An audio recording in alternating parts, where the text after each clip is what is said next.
अमनो घोष जी, जिला अध्यक्ष कोलकाता उत्तर, सम्मानीय हमारे प्रदेश के नेता और प्रदेश उपाध्यक्ष मोतीलाल जी, प्रदेश के मंत्री भाई वासुदेव चावला जी, भूपेंद्र सैनी जी, हमारे विधायक लालाराम जी बैरवा साहब, विधायक प्रत्याशी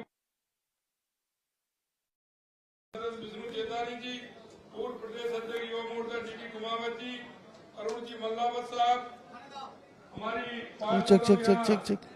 विधायक प्रत्याशी मीना रोहित जी, राजेश गुर्जर जी, राजेंद्र पराना जी, सीपी नामदारी जी, उमाशंकर जी अग्रवाल, विद्यासागर जी मंत्री, नरेश जी पारिक साहब, क्योंकि आपको पता है कि समय हो रहा है और 10 बजे तक का ही समय होता है, इसलिए मैं आपसे इतना निवेदन करना चाहता हूं मेरे भाई और बहनों, इतनी बड़ी संख्या में आए मेरे सभी प्रवासी भाई और उत्तर भारत के रहने वाले सभी ऐसे लोग जिन्होंने अपनी भूमि से आकर के, अपनी जन्मभूमि से आकर के, अपनी मेहनत और अपनी ईमानदारी से जिन्होंने अपना स्थान बनाया है, ऐसे में आप सभी भाई बहनों को नमन करता हूं, आपका अभिनंदन करता हूं, आपका वंदन करता हूं।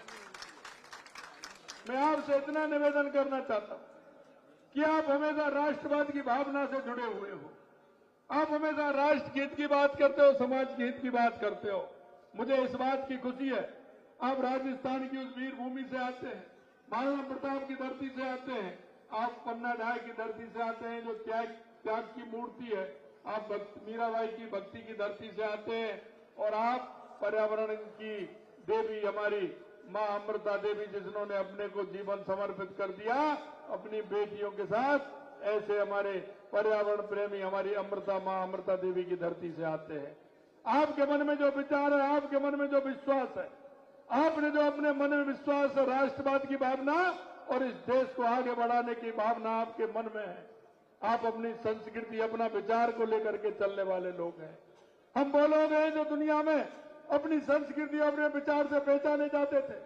अरे मैं आपसे इतना निवेदन करना चाहता हूं मेरे भाई और बहनों, आप उस धरती से उस धरती पर आए हैं जिसका इस आजादी की लड़ाई में इस बंगाल की धरती का बहुत बड़ा योगदान रहा है।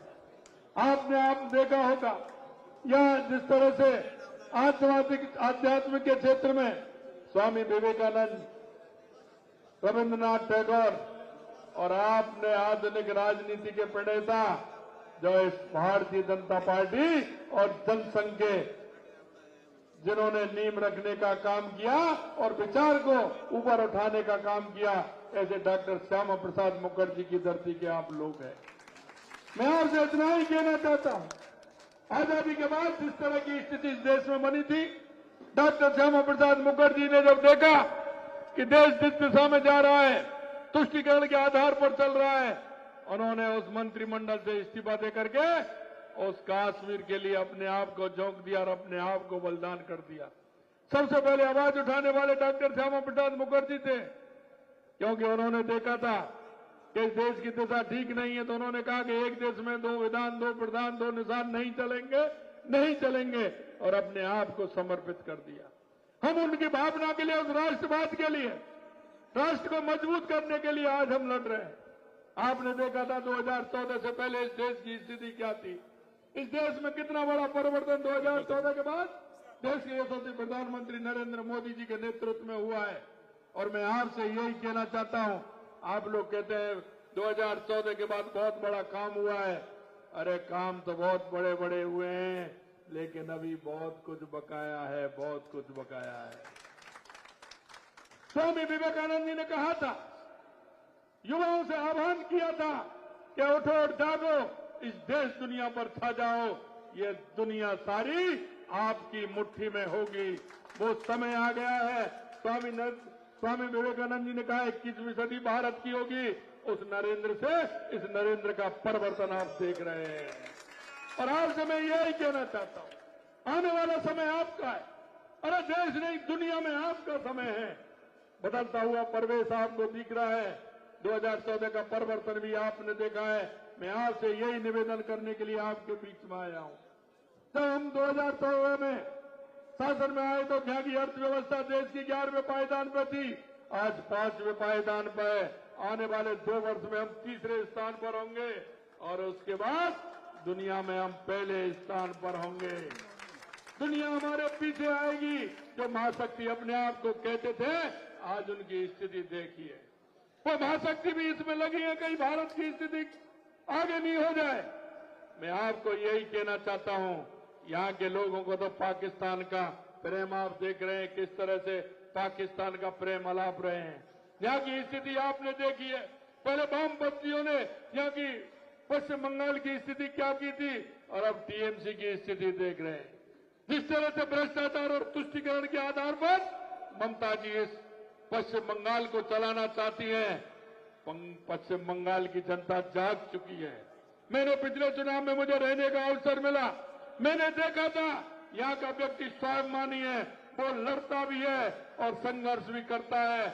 आने वाले समय में हम 2 से 77 हुए थे, और आज मैं आपसे कह सकता हूं कि आने वाले लोकसभा चुनाव में हम 33 सीट से लगभग जीतेंगे इस पश्चिम बंगाल के अंदर। और आने वाले विधानसभा के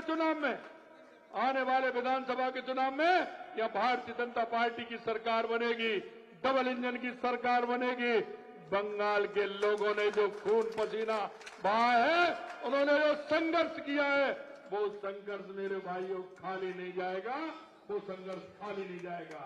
मैं मेरे प्रवासी भाइयों से इतना निवेदन करना चाहता हूं, मेरे भाइयों, आपने देखा है, आप हमेशा जिस तरह के काम करते हैं, राष्ट्रवाद को लेकर के चलते हैं, आप देश की संस्कृति को लेकर के चलते हैं, और समाज में जिस तरह से सेवा का काम करते हैं, मुझे इस बात की प्रसन्नता है कि मेरे राजस्थान के भाई बहन आज भी उन जड़ों से जुड़े हुए हैं, राजस्थान की उन जड़ों से जुड़े हुए हैं जो स्वाभिमान की धरती है, शक्ति की और भक्ति की धरती है, सामाजिक कार्य में सबसे आगे रहती है।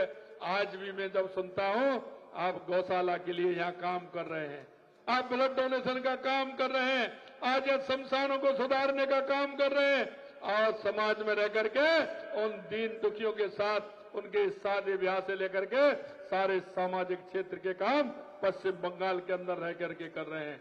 मैं आपसे इतना ही कहना चाहता हूं, आप इस पर काम करें, और अच्छी बात है जिस तरह से आप काम करते हैं। राजस्थान के मुख्यमंत्री होने के नाते मैं आपसे इतना निवेदन करना चाहता हूं, राजस्थान में 4-5 महीने पहले आपने सरकार बनाई है, उसके लिए मैं आप सभी को बहुत बहुत धन्यवाद और साधुवाद देना चाहता हूं। और आपके मन में जो भाव है, आपके मन में जो विचार है कि प्रवासियों के साथ में राजस्थान के अंदर क्या होना चाहिए, आने वाला समय आपका है। आप चिंता मत करिए, हर स्टेट ऐसी कोई नहीं होगी जहां प्रवासियों के लिए एक मेरा अधिकारी नहीं बैठेगा और सारी समस्याओं का समाधान नहीं करेगा। हमने विचार किया है, क्योंकि पूरे देश के अंदर मेरे को जाने का मौका मिला है। हर जगह मेरे को, हर प्रदेश में मेरे प्रवासी भाई मिलते हैं, कहते हैं ना, जहां नहीं पहुंचे रेलगाड़ी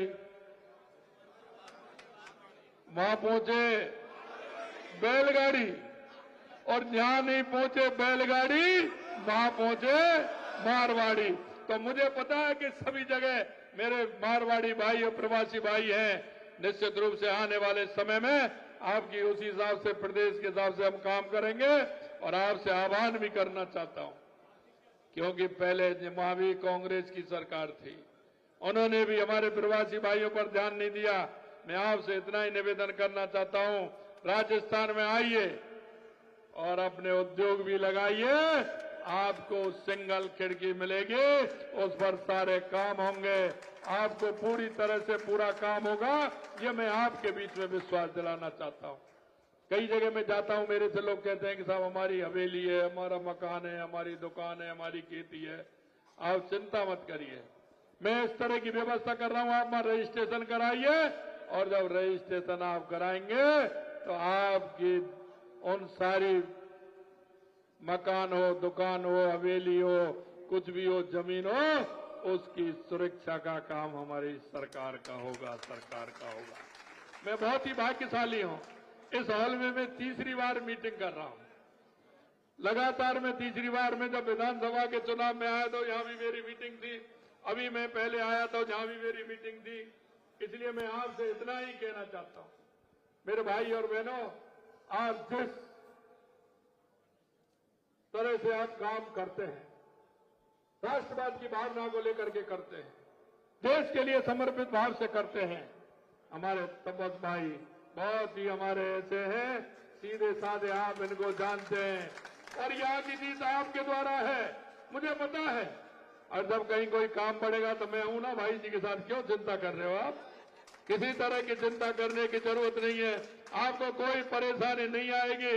हमारे तपस भाई जी को ज्यादा से ज्यादा वोटों से जिताना है, और 4 जून को 400 पार आना है, 400 पार। 4 जून को 4 जून फिर एक बार और तीसरी बार